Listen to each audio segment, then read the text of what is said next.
students, welcome back to Biosapiens. So in today's video, we are going to study the topic of post-fertilization structures and events in seed.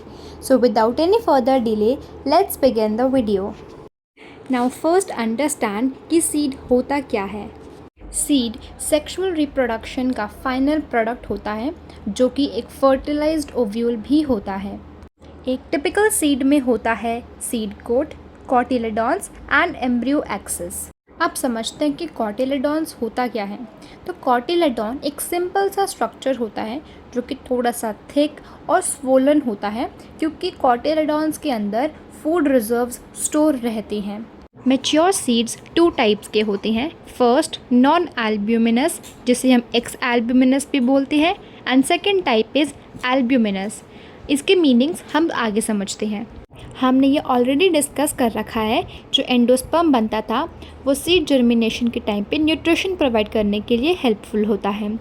अब ऐसे ही seed जिनमें endosperm use तो हुआ पर सारा का सारा यूज़ हो गया और कुछ भी एंडोस्पर्म नहीं बचा, तो ऐसे ही सीड जिनके पास नो रेजिडुअल एंडोस्पर्म यानी कि कोई भी एंडोस्पर्म नहीं बचता है क्योंकि वो एम्ब्रियो डेवलपमेंट के टाइम पे कम्प्लीटली यूज्ड अप हो चुका है, इसीलिए वो नॉन एल्ब्यूमिनस या फिर एक्स एल्ब्यूमिनस सीड्स कहलाते हैं. सिमिलरली ऐसे ही सीड्स जिनमें कुछ एंडोस्पर्म बच जाता है या फिर वो कम्प्लीटली कंज्यूम नहीं होता है ड्यूरिंग एम्ब्रियो डेवलपमेंट, तो ऐसे ही सीड्स को हम एल्ब्यूमिनस सीड्स बोलते हैं. इसके एग्जांपल हैं wheat, barley, maize, castor etcetera. Now let's come to perisperm. कुछ सीड ऐसे होते हैं जिसमें कुछ न्यूसिलस भी परसिस्टेंट रहता है यानी कि कुछ न्यूसिलस बच जाता है. For example black pepper, beet etcetera. Now जो ओव्यूल में इंटेगुमेंट्स होते हैं वो हार्ड होके टफ प्रोटेक्टिव सीड कोट में कन्वर्ट हो जाते हैं. सीड कोट सीड्स को प्रोटेक्शन प्रोवाइड कराता है. सीड कोट की इनर लेयर को टेगमेन बोलते हैं एंड आउटर लेयर को टेस्टा बोलते हैं. जैसे कि इस डायग्राम में टेगमेन एंड टेस्टा को आप नोटिस कर सकते हैं.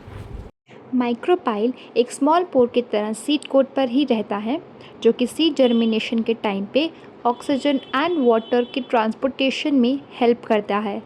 Now let's understand dormancy.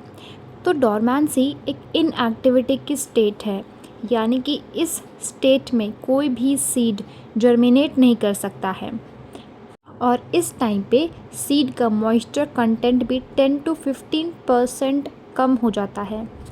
Embryo के जनरल मेटाबॉलिज्म एक्टिविटी भी स्लोज डाउन हो जाती है. बट अगर ऐसे सीड्स को फेवरेबल कंडीशंस मिल जाती है जैसे कि मॉइस्चर, सनलाइट एट्सेट्रा, तो फिर ऐसे सीड जर्मिनेट कर सकते हैं. डेवलपमेंट के टाइम पे ओव्यूल सीड में कन्वर्ट होता है, ओवरी फ्रूट में कन्वर्ट होती है and wall of ovary wall of fruit में कन्वर्ट हो जाती है जिसे पेरिकार्प भी बोलते हैं. नाउ फ्रूट्स दो टाइप के होते हैं. पहला फ्लैशी जैसे कि guava, orange, mango and second dry जैसे कि ग्राउंडनट, मस्टर्ड एट्सेट्रा.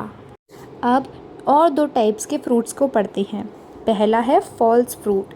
इसमें ओवरी के साथ साथ बाकी फ्लोरल पार्ट्स भी फ्रूट फॉर्मेशन में कंट्रीब्यूट करती हैं जैसे कि एप्पल में थैलेमस जो फ्लावर पार्ट होता है वो भी कंट्रीब्यूट करता है फ्रूट फॉर्मेशन में. नेक्स्ट टाइप है ट्रू फ्रूट्स में. ट्रू फ्रूट्स में सिर्फ और सिर्फ ओवरी ही फ्रूट फॉर्मेशन में कंट्रीब्यूट करती है और बाकी के फ्लोरल पार्ट डीजेनरेट कर जाते हैं. इसका एग्जांपल है मैंगो. Parthenocarpic fruits. ये फ्रूट्स ऐसे फ्रूट्स होते हैं जो बिना फर्टिलाइजेशन के बन जाते हैं.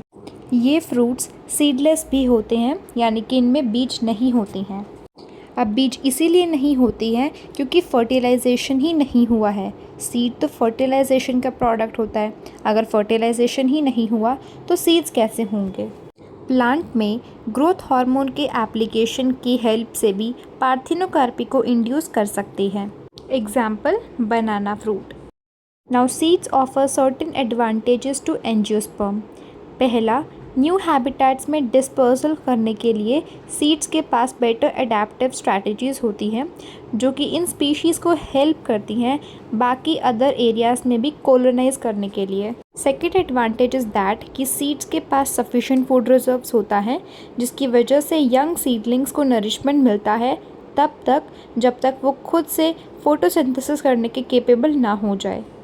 थर्ड एडवांटेज इज़ दैट कि सीड के पास जो हार्ड प्रोटेक्टिव कोट होता है वो यंग एम्ब्रियो को प्रोटेक्ट करता है। फोर्थ एडवांटेज इज़ दैट कि सीड्स प्रोडक्ट होते हैं सेक्सुअल रिप्रोडक्शन के जिसकी मदद से जेनेटिक कॉम्बिनेशंस जनरेट हो सकते हैं एंड वेरिएशन मिल सकती है। Now coming to an important question, why dehydration and dormancy of mature seeds are crucial. Dehydration and dormancy इसीलिए ज़रूरी होती है ताकि सीड्स को स्टोर करके हम रख सकें सो दैट नेक्स्ट सीज़न में भी हम क्रॉप ग्रो कर सकें उन सीड से। Now let us understand an important term, viability. Viability वो टोटल ड्यूरेशन होती है जिसमें सीड अलाइव रहता है और एक न्यू प्लांट को वो ग्रो कर सकता है। The oldest viable seed is that of lupine, Lupinus arcticus, excavated from Arctic tundra. 2000-year-old viable seed is of the date palm, Phoenix dactylifera. That's it for the today's lecture. Hope you all enjoyed the video. Don't forget to like, share and subscribe to Biosapiens. See you all in the next video.